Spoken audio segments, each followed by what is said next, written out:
C'est ça, c'est ça. Oh, bonjour à toi, cher spectateur. Bah forcément, fallait passer par là. Hein. Jurassic World de Colin Trevorrow, dont on sort tout juste de la première séance en version originale 3D, parce que sinon ça ne sert à rien d'aller voir ce genre de film. Tout à fait. Malheureusement, nous, cinéphiles que nous sommes, on a envie de les voir en VO. Donc, quatrième volet de la saga Jurassic Park, qui sort donc 14 ans après le troisième film de Joe Johnston, sorti en 2001. Allez Fabien, l'histoire, c'est quoi?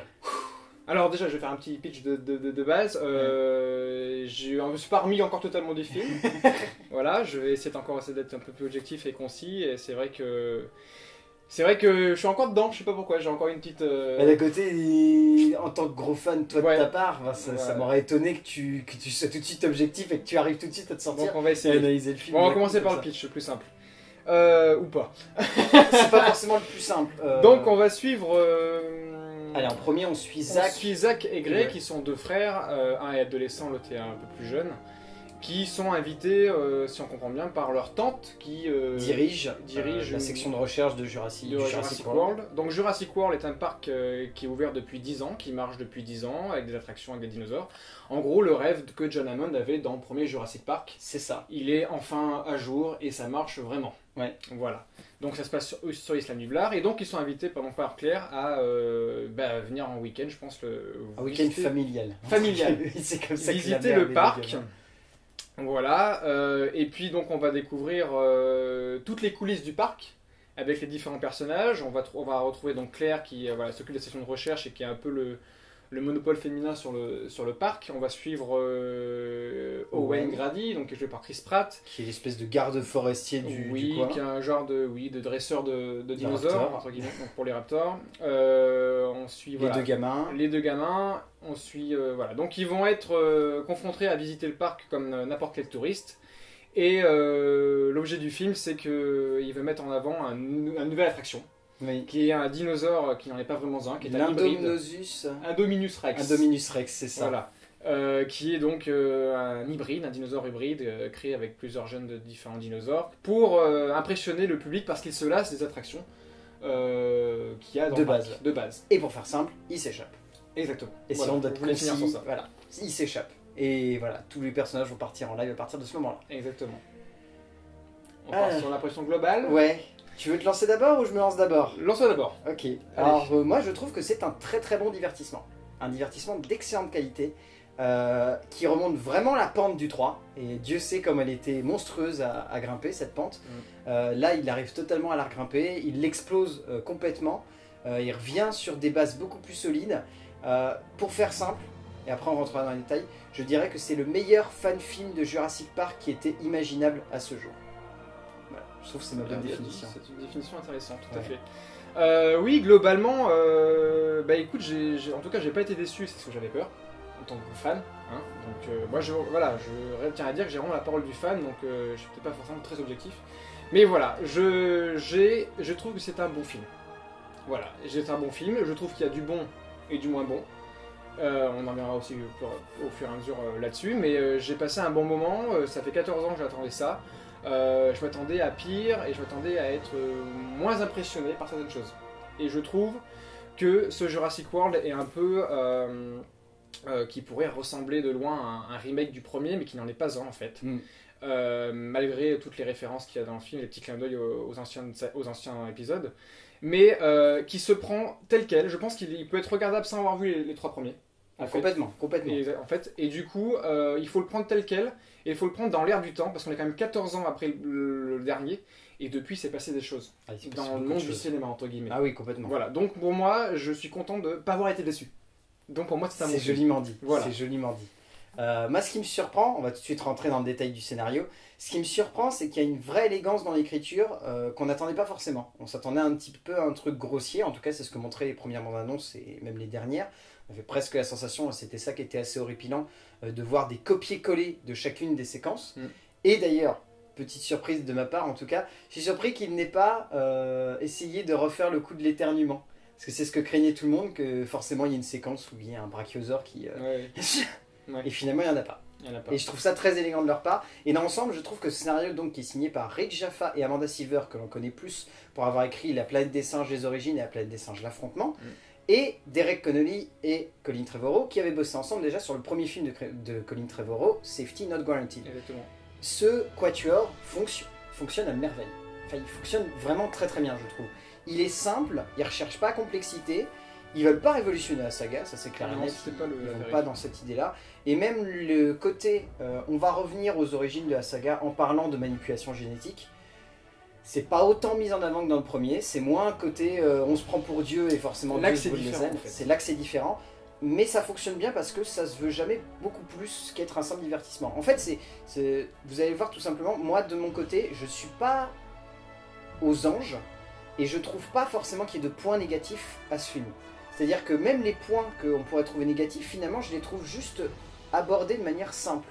Et c'est peut-être cette simplicité qui fait que le film est divertissant et se prend tel quel, tout simplement. Enfin, moi, je trouve ça au niveau de l'écriture. Au niveau de l'écriture, donc du scénario, c'est vrai que je trouve, en fait, je vais parler en général de l'histoire, en fait, c'est plus simple pour moi.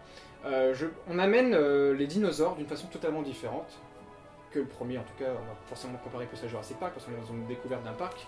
Tout simplement parce que pour moi, ce que du coup disait Colin Trevorrow, en tout cas sur son film, et je pense que c'est assez vrai, c'est qu'on va amener les dinosaures, on va transposer ce Jurassic World comme ça pourrait être un Océanopolis, ça pourrait être un zoo quelconque en fait. On va amener les dinosaures comme des animaux qu'on a banalisé parce qu'on a l'habitude de voir. C'est vrai que tout quand on va au zoo, on va voir un éléphant, un lion, maintenant ça nous impressionne plus quoi. Enfin, et ce qui m'a intéressé dans le scénario, c'est d'avoir fait vraiment cette critique-là sur ce point-là, ce fait qu'aujourd'hui on va aller voir un zoo et qu'on va être banalisé face à des animaux qui étaient là même avant nous. En tout cas pour les dinosaures, c'est ce qui ressort. C'est ça. Et c'est ça qui est intéressant dans le scénario. C'est simple, mais je trouve que cet axe-là est exploité tout le long du film. Il n'y a pas un moment où on se perd, où ça vient juste du bourrinage pour du bourrinage. C'est ça. Non, on est vraiment dans cette interaction-là. Et du coup, les dinosaures, on les amène directement, on les amène différemment que dans Jurassic Park. Je trouve que au niveau de l'histoire, il n'y a que le début qui m'a semblé un peu trop rapide. Je pense qu'on arrive vraiment trop vite dans le parc. Ah bah c'est sûr que le parc arrive au bout de à peine 10 minutes de film quoi. Enfin, il y a à peine une intro. L'intro c'est quoi? C'est l'éclosion et la naissance de l'Indominus, c'est ça. Et ensuite, bim, on se retrouve dans la famille et puis ensuite ils vont directement. Voilà. Ça va un peu vite. Après, je peux comprendre que voilà, le but c'était pas de refaire ce qu'il y avait dans Jurassic Park, qui était tout ce chemin qu'on allait amener avant de voir les premiers dinosaures. L'attente n'y est plus. C'était pas l'intérêt du film. Ce que je trouve intéressant, c'est justement d'avoir pris le point de vue du personnage au début de Gray, donc le gamin, et de prendre ce personnage comme si c'était nous. Comme si c'était nous qui allions découvrir le parc. Et enfin, nous à son âge, bien sûr. Oui, c'est ça. Enfin, on va dire que de ce point de vue-là, le film est nostalgique parce qu'il sait qu'il va parler à une grosse tranche de fans qui ont grandi avec le premier film. Et donc, à travers le personnage de Gray, qu'étrangement, on a eu des avis où certains le trouvaient horripilant comme gamin. Mais je trouve très attachant parce que on a grandi avec Jurassic Park. Fabien, peut-être un petit peu plus que moi, parce que moi, je suis né vraiment en même temps que Jurassic Park. Mais voilà, on a grandi avec cette idée-là que le film mettait en scène des dinosaures, et ce gamin a grandi avec l'idée qu'un jour il pourrait voir des dinosaures. Et oui, il pourrait être sûr de les voir. C'est un petit peu la même idée. Donc de ce point de vue-là, il y a une vraie immersion dramaturgique de la part de Trevorrow, de Connolly, Silver et Jaffa, dans l'idée de nous immerger complètement et de nous faire éprouver tout ce que ce gamin ressent, toute cette fascination qu'on a pour les dinosaures et toute cette fascination qu'on a pour ce décor qu'est Jurassic World. Parce que c'est le résultat de toute la fascination qui va se construire dans l'écriture du scénario, c'est d'élever ce parc au-dessus des autres. Au-dessus des autres. Et ce qui ressent le plus, par contre, c'est que on sent vraiment l'énormité, l'île qui est vaste. Hein. On sent vraiment que c'est une grande île, que tout a été exploité de bout à bout, qu'elle est complexe et gigantesque, qu'ils sont obligés de prendre l'hélicoptère pour aller à un autre bout du parc et tout. Ça, ouais. On sent ce côté. Par contre, l'immersion est totale. Moi, je trouve que l'immersion du film, on sent vraiment dans le parc et on y croit vraiment. Quoi. J'avais peur qu'on se fasse un peu trop faux en fait. Et finalement, non, j'ai vraiment cru à ce parc. C'est ça. Enfin, il existe bien sûr, le parc. Oui. Et ce qui est aussi intéressant, c'est l'écriture des personnages. Ouais. Alors que moi, je trouve plutôt intéressante sans être forcément élégante. Non. On va dire que les personnages sont simples. Je suis d'accord pour dire qu'ils sont très voire limite sympathiques, même par moments. Notamment le personnage de Wayne et Claire, je les trouve sympathiques, même si Claire, tout de même, est plutôt bien exploitée dans l'idée que il faut encore... Et dans cette idée-là, le film rattrape plutôt bien les erreurs du 3. Les femmes sont fortes. dans dans la saga Jurassic Park. Et là, dans Jurassic World, Claire est forte. C'est le personnage qui a une évolution la plus visible. Voilà, dans le film. C'est ça. Claire est forte et Claire est un personnage fort. Après, l'écriture des deux gamins, où on a vraiment cette espèce de compensation, où Zach devient une espèce de protecteur pour Grey, c'est pas forcément très subtil, d'autant plus que les 3/4 du temps, Zach est décrit comme quelqu'un qui veut juste pioter. Avec toutes les meufs possibles, enfin, c'est un truc de dingue. Mais, stéréotype de l'ado, ouais. Ouais, c'est très très stéréotypé. Et étrangement, dans la seconde partie du film, ça veut se développer, mais ça se développe pas forcément de manière très élégante. Je suis d'accord. Enfin, voilà. Ouais, donc du coup on passe à la mise en scène. Donc de Colin Trevorrow. Alors, bah vas-y, commence. Donc oui, bah, c'est sûr que c'est pas du Spielberg, parce qu'il n'est pas Spielberg. Mais sa mise en scène est intéressante. Ah oui. Il y a des plans très très intelligemment faits. Je pense notamment à la séquence, sans spoiler, une des séquences de fin. Bon allez, il y aura du spoil. Vas-y, spoil. On va spoiler un peu. Bon, la séquence de fin, du coup, entre le combat entre l'Indominus et le T-Rex. Et le Raptor. Où on a limite avec le Raptor, où bon, faudrait que je le revoie une deuxième fois, mais il y a limite un plan séquence où en fait la caméra vole. Il y a un plan séquence où la caméra tourne. Oui, on suit vraiment les actions, les coups et tout, et j'ai trouvé ça. Ça n'avait pas été fait dans un instant Jurassic Park. Ah bah avant il y avait des limitations techniques. C'est ça crevait les yeux. Là, l'idée, c'est que Trevorrow va vraiment pousser la technologie plus loin. Il sait que maintenant, il peut se permettre des folies. Que par exemple, dans le 3, Joe Johnston essayait de se permettre, mais il y avait les limitations techniques de l'époque, donc c'était compliqué. Technique, et puis le fait que, un des points négatifs pour moi, un des défauts du film, c'est. On s'y attendait. Mais il y a 10% d'animatronique dans le film, quoi. Et encore, je suis généreux. Non, t'es très généreux, je pense qu'il y a 5%. Donc voilà, c'est vraiment, les dinosaures sont entièrement faits en effets spéciaux. L'animatronique, il n'y a que quelques clins d'œil sur deux dinosaures. Je pense que les raptors, quelques plans de raptors ont été en animatronique et plus les apatosaures. Il y a un brachiosaure aussi. Les apatosaures. Les apatosaures. C'est les apatosaures. Ils se ressemblent tous, je suis d'accord. Non mais t'as raison, c'est bien de le préciser. Donc ouais, les apatosaures, ouais, il y a un moment ce plan où ils vont il y a Owen et Claire qui vont venir le caresser. Enfin voilà, c'est de l'animatronique, là, ça c'est l'animatronique. Mais voilà, donc du coup, au niveau de la mise en scène, il y a des choses intelligentes. Au début, j'ai l'impression que c'était un peu trop classique tout le long du film, et en fait, à des moments, non, il y a vraiment un choix et une patte Colin, je pense, Trevorrow. Ah, moi, il y a un plan qui marque et qu'on voit dans une des bandes annonces, c'est le plan où l'hélico tombe dans la verrière, qui s'écrase, que le plan est légèrement débulé et qu'on voit donc l'Indominus sortir du champ et qu'il recule comme ça. Enfin, cette séquence-là, elle est très très belle, il y a de très jolis plans. Il y a aussi un très joli travail d'immersion avec notamment des faux found footage où par exemple il va y avoir les caméras sur les casques des soldats ou sur les têtes des raptors. C'est plutôt intelligent de ce point de vue là parce qu'il y a notamment un plan qu'on voyait dans la toute première bande-annonce où on voyait quelqu'un se faire traîner, où on voyait juste les bras et les jambes se balader. Et en fait c'est un pseudo found footage, quoi. C'est un des mecs. Et c'est plutôt intelligent de ce point de vue là parce que je trouve que ça apporte beaucoup d'immersion. Il y a notamment une séquence qui est très, très bien faite de ce point de vue là. C'est la première séquence d'intervention des soldats où ils vont se faire avoir par l'Indominus. Où elle est superbement bien faite parce qu'il y a une alternance entre le point de vue où ils vont vraiment se faire déboîter et on revient dans la salle de contrôle et où on voit leur ligne de signes vitaux s'arrêter. Et c'est très très intelligent. Il y a un vrai travail de tension de la part de Trevorrow tout au long du film et c'est plutôt subtil. Tu l'as pas vu toi, mais dans Safety Not Guaranteed, je l'ai regardé. Tu l'as regardé ? Je l'ai regardé il y a 2 jours. Quand même, je voulais voir ce qu'il avait fait avant, je l'ai vu du coup il y a 2 jours. Et bah résultat, je trouve qu'on retrouve cette idée de faire patienter et de créer une peur qui n'existerait pas forcément. Et il y avait cette idée-là dans Safety Not Guaranteed, et là on la retrouve un petit peu, on retrouve cette idée-là.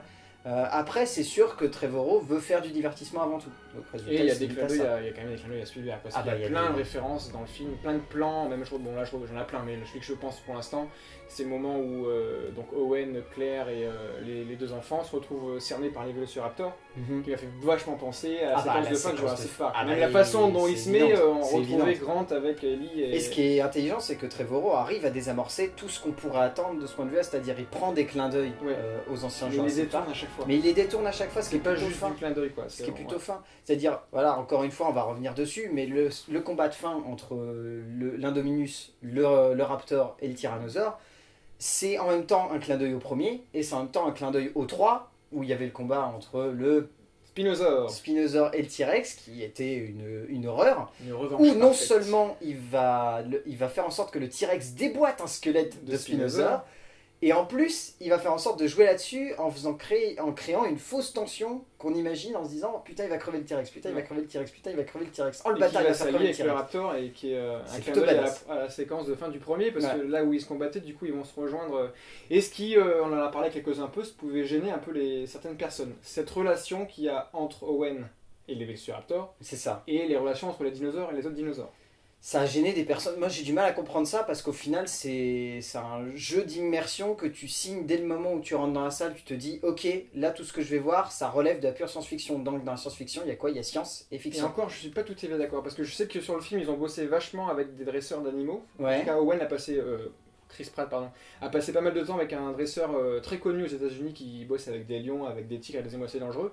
Et moi, ce côté qu'on peut amadouer, on va dire, un peu l'animal sans forcément le contrôler, est totalement crédible. Et aujourd'hui, je suis désolé, les espèces se parlent entre elles. Hein, donc ah oui, pour oui. moi, je te parlais plutôt du côté les animaux qui discutent entre eux. Oui. Moi c'était plus là-dedans que je trouvais que c'était vraiment quand tu rentres dans un film de science-fiction, tu acceptes le côté science et fiction. C'est-à-dire que ce que tu vas voir c'est de la fiction, donc enfin c'est de la science, donc c'est en partie basé sur de la réalité, mais c'est aussi de la fiction. Et donc dans ce genre de cinéma, il y a aussi une part de choses que tu te dis, on ne connaît pas les dinosaures. Donc on peut se dire, ok, lui il a été élevé en captivité, mais c'est un hybride en même temps, donc on peut considérer qu'il peut discuter avec les raptors. Parce que je sais que ça a été un gros problème qu'on s'est posé à la fin du film avec quelques autres personnes. Et finalement, moi je trouve qu'avec beaucoup de recul, ça fait partie du pacte que tu signes en entrant dans la salle. Ça fait partie du pacte et moi ça me semble quand même crédible en fait. Ouais, complètement. Donc, mais je peux comprendre que ça peut interloquer et gêner peut-être certaines personnes. Mais voilà, moi je suis d'accord avec toi, mais je trouve, voilà, c'est que dès le moment où tu rentres dans la salle et que tu acceptes cette idée que tu vas regarder un film de science-fiction, il faut te mettre dans l'idée que ce que tu vas voir va pas forcément falloir tout rationaliser, parce que dans ce cas-là, Prometheus c'est pas crédible, parce que pourquoi ils iraient en 2154 se balader dans l'espace, pourquoi Peter Parker se fait mordre par une araignée et va pas directement à l'hôpital pour se faire soigner, enfin voilà. Si et pourquoi Mad Max arrive à construire des véhicules de ouf alors qu'ils ont pas un rond. C'est ça, voilà, dans ce cas-là, on peut remettre en cause tout le cinéma et ça sert à rien, enfin, c'est ça qui m'énerve un petit peu. On va détourner un peu la mise en scène, c'est pas grave, donc du coup on va passer au casting. Vas-y, commence. Pas grand chose à dire, Chris Pratt est excellent. Moi j'ai été soulagé parce que j'avais peur qu'il n'arrive pas à s'enlever cette image de son premier blockbuster qui était Les Gardiens de la Galaxie. C'est ça. Et il a réussi à ce côté très beau gosse pimpant où il se la pète, où il joue un petit peu loser magnifique, comme il s'amuse à l'appeler. Mais oui, c'est vrai qu'il se débrouille très très bien. Bon, moi, celle qui m'a surpris tout de suite, faut qu'on en parle, c'est Bryce Dallas Howard. Son personnage est super parce qu'elle le joue avec énormément de force. Et c'était pas gagné d'avance parce que... J'avais peur que ça soit trop cucu. C'est ça, voilà. Et pour le coup, elle est vraiment surprenante. Et enfin, ouais, c'est génial. Moi, je trouve ça génial. Au niveau des deux gamins, alors moi celui qui me marque c'est forcément Ty Simpkins, celui qui joue Grey, qui est vraiment excellent. Comment il s'appelle l'autre, Fabien? Nick Robinson du coup, qui joue son frère adolescent, bon, qui est un peu plus effacé par rapport à Grey, à Tim. Du coup on retrouve Billy Wong, le seul on va dire caméo de l'ancienne saga, Henry Wu, qui rejoue en Henry Wu. C'est vrai que j'en parlais du coup avec mon frère cette fois-ci, et mon frère me disait c'est vrai qu'il a un rôle très différent du... C'est ça le côté, encore spoil, méchant, badass, qui se la pète, et qui est ultra imbu de sa personne, qui est pas du tout dans le premier. Encore une fois, c'est dans le parti pris du film, c'est-à-dire qu'il s'est écoulé énormément de temps entre Jurassic Park parce que l'InGen a évolué, ils font partie, maintenant ils sont liés avec l'armée, ils sont liés avec plein d'autres choses. Donc au final, il y a tellement de choses que, encore une fois, je trouve que c'est un des aspects que l'on peut accepter, contrairement à d'autres trucs. Qui est ce qu'on peut... Fan Khan, du coup, qu'on retrouve. Fan Khan qui joue le nouveau propriétaire du nouvel Hammond, quoi, on va dire. Oui, c'est ça, le successeur d'Hammond. Qui a un rôle que je m'attendais pas du tout, je m'attendais pas qu'il soit comme ça, le personnage. Et il est très élégant, je trouve. Il est attachant. Très élégant et très attachant. Très attachant. On retrouve Vincent D'Onofrio, qui est excellent, lui. Qui a un rôle un petit peu complexe, mais il arrive plutôt bien à l'aborder. Ouais, et puis c'est un peu le premier, c'est dans le pacte encore qu'on signe j'imagine, c'est un peu le premier méchant de la saga entière, parce que dans les premiers films il n'y avait jamais vraiment de méchants. Bah tu regardes les... Ah peut-être dans le 2. Dans le 2 il y avait un pseudo-méchant sur du neveu de Hammond, mais c'est vrai que sinon il y avait très peu de méchants. Là c'est vrai qu'il incarne un vrai premier méchant. Bon, faut qu'on en parle, Omar Sy. Donc moi j'ai très subtil, dans un rôle secondaire pas forcément très important, mais qui lui colle très très bien. Beaucoup mieux les exploiter que dans X-Men, ça c'est sûr. Ça c'est clair, mais d'un côté, je le redis, dans X-Men, il avait vraiment un personnage qui était très secondaire, donc c'était pas étonnant qu'il soit sous-exploité. Donc oui, donc c'est pas un grand rôle qu'il a dans le film, mais il a un rôle mais il est là quand même, voilà, il est là, ça marche, et puis c'est cool d'avoir un petit français dans le casting, toujours. Yes. En plus, il dit quelques mots en français. Yes, donc, il dit sympa. des merdes. D'ailleurs, il y a un joli fils de pute dans le film, qui ensuite est retraduit par les sous-titres par Fumier. Ce qui est assez rigolo, mais voilà. Ils se sont quand même permis de mettre un petit fils de pute. Et pour le côté vraiment comique, Jack Johnson. Du coup, qui était dans le premier film de Colin. Dans Safety Not Guaranteed, qui a joué dans la série New Girls, qui a joué récemment dans Cops. Oui. Et du coup, moi, ce personnage-là, je l'ai interprété un peu de cette façon, tu me diras ce que t'en penses. C'est un peu c'est comme si on avait gardé un fan de toutes les sagas d'avant. Qu'on avait gardé qu'on l'avait mis dans le film. Bon, qu'il avait gardé en mode comme moi. Et qu'il avait gardé un petit peu d'Ian Malcolm. Un peu d'Ian Malcolm, et qui garde un peu toute cette nostalgie qu'il y avait dans l'ancien parc. Il se dit, ouais, l'ancien parc c'était mieux, c'était plus écolo. Il respectait les dinosaures. Donc il a ces petites figurines qu'on a tous eues sur son bureau. Il a un t-shirt qu'il a eu $150. Voilà, c'est l'ironie de Ian Malcolm qui est transformé dans ce personnage-là. C'est ça. Et je trouvais ça sympa. Et sans faire trop non plus. Sans rajouter trop. C'était très bien. Voilà, il y en a plein d'autres, mais on va pas tous les faire. C'est compliqué. Bon bah voilà, dans l'ensemble. On tire un bilan. Si, on va tirer un bilan, et puis encore, j'oublie encore, mais c'est vrai que. Michael Giacchino. Donc Giacchino, je trouve qu'il a fait un très bel hommage à John Williams. Il a repris les thèmes principaux. Mais ce qui n'était pas facile, c'est qu'il a repris quand même un thème qui rentre bien, qui reste dans la tête. Il restera moins que le premier. C'est sûr. Mais là, avec le temps, je pense ça peut devenir aussi. On retrouve vraiment cette patte là, et puis.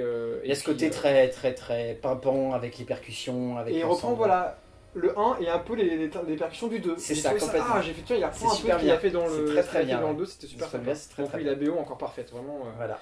Donc globalement, oui, en fait, fan de Jurassic Park, il faut pas le louper. Je pense qu'il y en a qui vont être peut-être déçus. Ça dépend comment on a grandi avec et comment on a aimé la saga. Moi, j'ai accepté. C'est qu'il y a un an, je m'attendais pas du tout à ça. Avec la promo qu'il y a eu, avec un peu ce qui allait se dévoiler, je dirais pas que j'ai accepté, mais c'est un parti pris, mais qui est intéressant. Qui est intéressant. Et pour moi, ça reste un bon film, un bon divertissement, mais qui peut du coup être pris vraiment en dehors de la saga. Et pour ceux qui connaissent pas Jurassic Park ou qui aimeraient faire découvrir à quelqu'un, ils peuvent commencer avec celui-là, pourquoi pas. Par contre, on doit le repréciser, c'est pas un film pour les enfants. Non, oui, par contre, avertissement, oui, c'est vrai. C'est pas un film pour les enfants, très clairement. Contrairement au premier qui pouvait être vu par les enfants et qui restait quand même grand public, là, très clairement, on est sur un film qui est quand même beaucoup plus mature, beaucoup plus adolescent. Et il y a 2-3 séquences qui sont vraiment hardcore. Le plus niveau scène de tuerie, entre guillemets, c'est le plus marquant des 4. Oui, c'est le plus choc. C'est le plus choc. Oui, donc du coup, je le recommande. On va revenir sur le seul défaut que je trouve, moi, c'est qu'il y a peut-être un peu trop d'humour par rapport aux autres d'avant. Oui. C'est vrai qu'il y a vraiment beaucoup de blagues. Et des fois, je trouve qu'il y en a moins quand même que dans le 2. Étrangement. Ah ouais, tu trouves? Ouais, je trouve qu'il y en a moins que dans le 2. Mais bon, faut se faire aussi son avis. Moi, je trouve qu'il y en avait un petit peu trop. Et c'est un fan film, un peu comme tu l'as dit.